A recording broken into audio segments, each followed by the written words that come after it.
relacionamento existe a cardinalidade. E a gente vai bater em cima de cardinalidade agora para vocês saírem daqui safos, tá bom? Dentro de relacionamentos tem cardinalidade. O que significa cardinalidade? Indica a quantidade de representantes de uma entidade que podem participar do relacionamento. Bora lá. Tipos de cardinalidade. Já eu dou exemplo prático, tá bom? Então, não se aperreie aí se você não entendeu ainda. Tipos de cardinalidade. Existe a mínima e a máxima. Sempre vai existir mínima e máxima. A mínima é a quantidade mínima de ocorrência da entidade associada a uma ocorrência do relacionamento. E a máxima é a quantidade máxima de ocorrências da entidade associada em ocorrência do relacionamento. Bora lá. Eu vou mostrar na prática aqui, não se espante com esses nomes. Depois eu volto aqui para vocês pegarem. No diagrama entidade-relacionamento, né, de maneira visual, ele é descrito por esse carinha aqui, ó, M e N, entre parênteses, tá certo? Ele vai ter um número aqui, vírgula, outro número e fecha, certo? Onde M é a cardinalidade mínima e N é a cardinalidade máxima. M, mínimo. Então, sempre quem está à direita, à esquerda, desculpa, é a mínima. E quem está à direita é a máxima. Certo? Mínima fica na direita e quem está na mínima na esquerda e a cardinalidade máxima na direita. A cardinalidade dos relacionamentos deve ser indicada nas linhas que unem as entidades dos relacionamentos.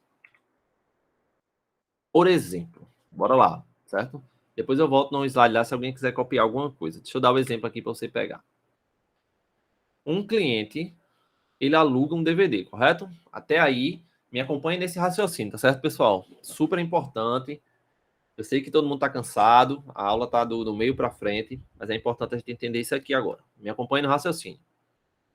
Um cliente aluga um DVD, ok.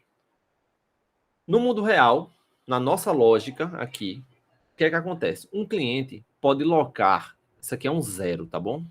Porque na minha letra aqui ele ficou... Ele pode locar de 0 a vários DVDs em uma locadora. Concorda comigo? Então eu posso entrar numa locadora, fazer meu cadastro e não alugar nada. Ou posso alugar 10 DVDs. Pronto. Essa é a lógica do mundo real. O cliente pode ser cadastrado na locadora sem que tenha que locar um DVD. Esse é o requisito. Tá bom? Progredindo. E um DVD pode ser alugado por nenhuma pessoa, zero, a vários clientes. Então, eu posso comprar DVDs novos e cadastrar no meu sistema na locadora e ninguém locou ele. Ou posso, na hora que eu cadastro ele, 10 pessoas locarem ele. Porque eu vou ter várias cópias, eu tenho 10 cópias, aí eu loco. Tá certo? Então, vamos progredindo aqui num raciocínio. Um DVD pode ser cadastrado na base de dados sem que tenha alguém para alocá-lo. Essa é a regra do nosso sistema aqui. Como que isso se faz na prática dentro de um diagrama? A gente cria assim. Ó. Então, a gente já entendeu que isso aqui é um... Isso aqui é o que, pessoal? Botem aí no chat, por favor. Esse retângulo aí. O que é que ele significa? Uma entidade? Uma entidade. Perfeito. É quase uma aula de matemática que está ficando, né? Calcule a área desse retângulo aqui. Entidade. Entidade cliente e entidade DVD. Certo? O losango do meio é o quê, Tâmara? Já que está com o microfone aberto. O losango... Ah, meu Deus. Relacionamento. O losango é o relacionamento, né? Só para a gente recapitular. Então, temos uma entidade, um relacionamento e outra entidade. E vamos ler, vamos lá. Aqui em cima está a regra. E essa regra está descrita neste diagrama que está aqui embaixo. e vamos aprender a ler essa regra, que foi justamente uma questão assim que o CESP cobrou. Como que lê isso aqui? Já está tudo desenhado aqui para eu ler com vocês. Um cliente... Deixa eu mudar aqui para laser aqui, para um apontador laser. Um cliente aluga 0 ou vários DVDs. Quando não tem um número, quando tem só o N é de vários, de muitos. No caso, é esse N da probabilidade, da análise combinatória, é, professor? Não entendi a pergunta, Tâmara. Tipo, esse N significa vários, né? Isso. Porque a gente não usa também análise combinatória, né? Pronto. Esse N. Perfeito. Pode associar. Tá certo? Quando vê um N, significa vários. Significa 2? Não. Significa 10? Não. Significa vários. Ponto. Um cliente pode alugar nenhum DVD, que é o da esquerda aqui, ó, que é o mínimo, e o máximo vários. Então, cliente, a gente lê aqui, ó. E um DVD pode ser alugado aqui por baixo, ó. E um DVD pode ser alugado também por nenhum cliente ou vários clientes.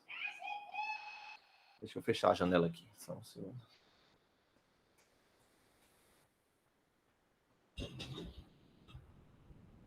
Vou ler de novo aqui para vocês me acompanharem. Um cliente, vamos ler a cardinalidade que está do outro lado. Um cliente aluga nenhum DVD ou vários. Um DVD é alugado por nenhum cliente ou vários. É isso que o CESP vai cobrar de você. A cardinalidade do cliente, a gente lê perto do DVD do outro lado. E a cardinalidade do DVD, a gente lê perto do cliente do outro lado. Então, não é do cliente para cá, é do cliente lá para o outro lado. É assim que a gente lê. Pronto, beleza. Deixa eu passar o próximo, que aí tem outros exemplos aqui e a gente vai mudando esse 0 e N para 1 e 1, tá certo? E vocês vão pegando. Então, a lógica daqui do exemplo 1 está representada aqui embaixo. Exemplo 2. Vou botar aqui de novo a caneta. Exemplo 2. O cliente possui um dependente. Cliente possui um dependente. Qual é a regra aqui do nosso sistema? Um cliente pode possuir 0 ou vários dependentes. Então, eu posso ir na locadora, alugar alguma coisa, ou eu posso ir na locadora também e cadastrar minha esposa como uma dependente minha, que ela vai lá alugar livros, DVDs, e vai estar associado a mim o nome dela. Isso é só um exemplo. O cliente pode ser cadastrado, no exemplo que a gente deu aqui no mundo real agora, pode ser cadastrado sem possuir nenhum dependente. Um cliente possui dependente. O cliente pode possuir nenhum dependente ou vários. Essa é a regra. Então, eu posso cadastrar lá no meu sistema de banco de dados um cliente sem dependentes. Agora, um dependente deve estar associado a apenas um cliente. Concorda comigo que só existe dependente quando existe um cliente? Um cliente pode existir o tempo todo, mas o dependente só existe quando um cliente é cadastrado e um cliente diz que tem um dependente. Para um dependente ser cadastrado, o cliente deve existir cadastrado na base de dados. E como fica isso aqui? Botando o laser de novo para a gente ler juntos. O cliente possui 0 dependentes ou vários. Um dependente possui, no mínimo, um cliente associado a ele, ou, no máximo, um também. Um dependente só pode ter um cliente ou um também. Eu estou meio que obrigando aqui. Quando eu coloco 1 a 1, eu obrigo o dependente a somente ser cadastrado quando existir um cliente. Tá certo? Essa é uma outra maneira da gente demonstrar o que está aqui em cima fixado. Certo? Vou passar aqui. É sempre um cliente. Sim, no exemplo aqui que a gente está dando, Abdias, na lógica, isso aqui é uma lógica de negócio que está aqui em cima, tá certo? Eu descrevi uma lógica de negócio. Agora, eu vou pegar essa lógica da vida real e transformar em diagrama, para depois do diagrama eu transformar em tabela. No nosso exemplo aqui, a gente associou diretamente um dependente a um cliente, e só um. Ponto. Mas eu podia colocar um dependente que poderia ter vários clientes? Poderia. Poderia. Seria como? Um dependente poderia ter vários clientes. A gente leria assim, ó. Um dependente, aí a gente teria que alterar aqui a cardinalidade e colocar N aqui, ó, do lado de cá, ó. N. Então, o dependente possui no mínimo um cliente e no máximo vários. Só que isso não ia atender a regra que a gente colocou ali em cima, tá certo? A gente teria que alterar a regra para que esse aqui de baixo funcione de acordo com o mundo real, que é o tempo todo que a gente está falando aqui, né? Beleza.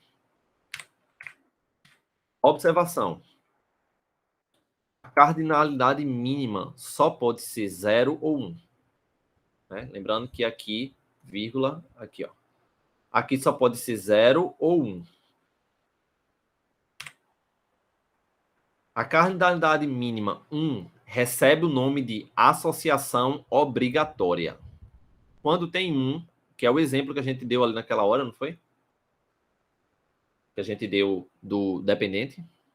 Quando tem 1, é porque é uma associação obrigatória. Tem que existir um para que o outro exista. A cardinalidade mínima 0 recebe o nome de associação opcional.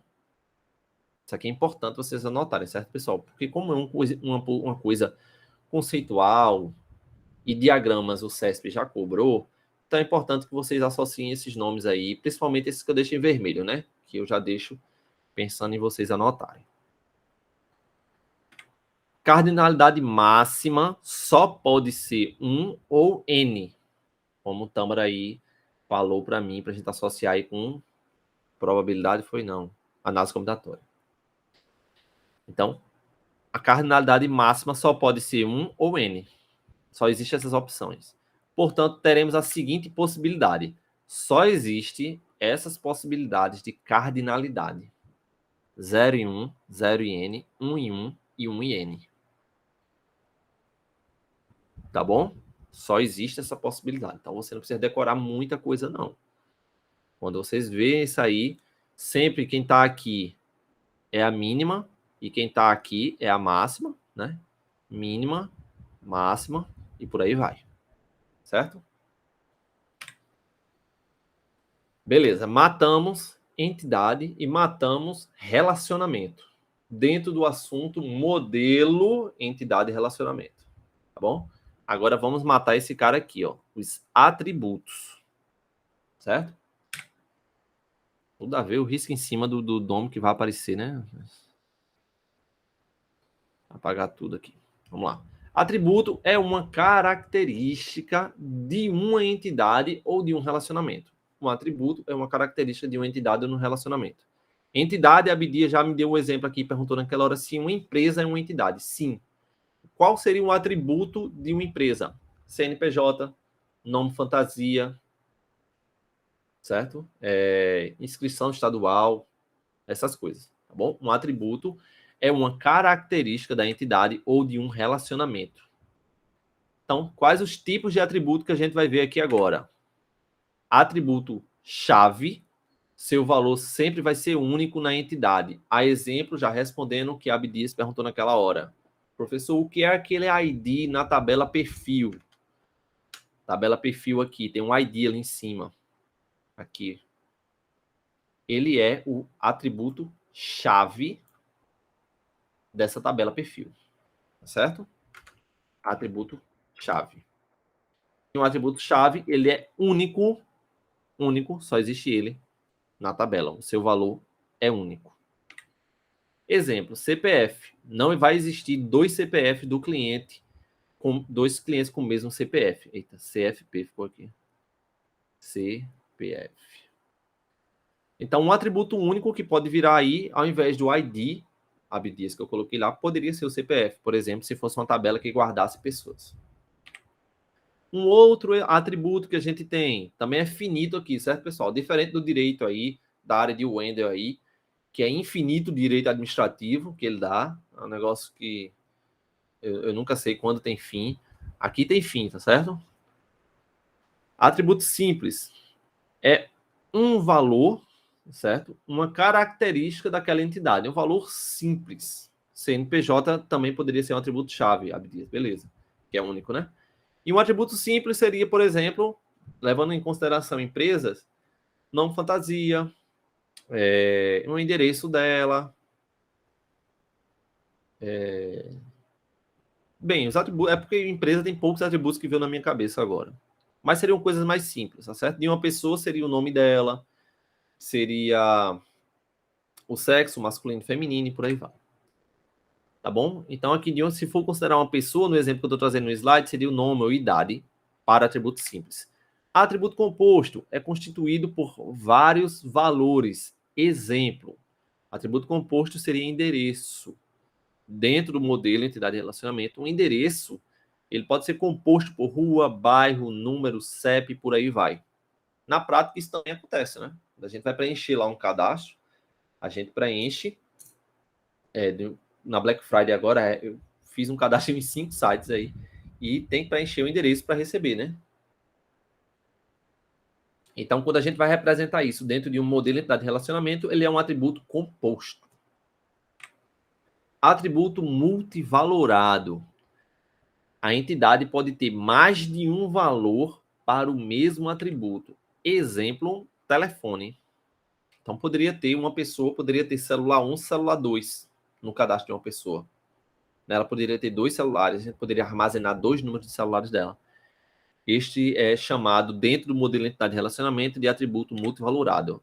E atributo opcional, a entidade pode possuir nenhum valor ou um, né? É opcional colocar ou não. Um exemplo é telefone fixo. É difícil ter uma pessoa que tenha telefone fixo hoje. Quando a gente vai colocar lá na tabela para cadastrar uma pessoa, né, no modelo aqui, o telefone fixo, a gente tem como programador colocar isso aí como um atributo opcional. Não pode obrigar a pessoa a preencher, porque quase ninguém tem. Tá certo? Então vamos lá. Esses caras aqui formam os tipos de atributos. São 5. E esses 5 é o que a gente vai desenrolar aqui para criar um modelo de entidade de relacionamento. Certo? Já o exemplo aqui, ó. Olha o exemplo aqui comigo. Acompanha aqui, certo? Para vocês entenderem como que eles ficam no modelo. No modelo. Certo? Acompanha comigo. CPF, ele é um atributo-chave. Ou CNPJ, como a Abdias deu exemplo aí. Olha como é que fica a representação dele no modelo de entidade de relacionamento.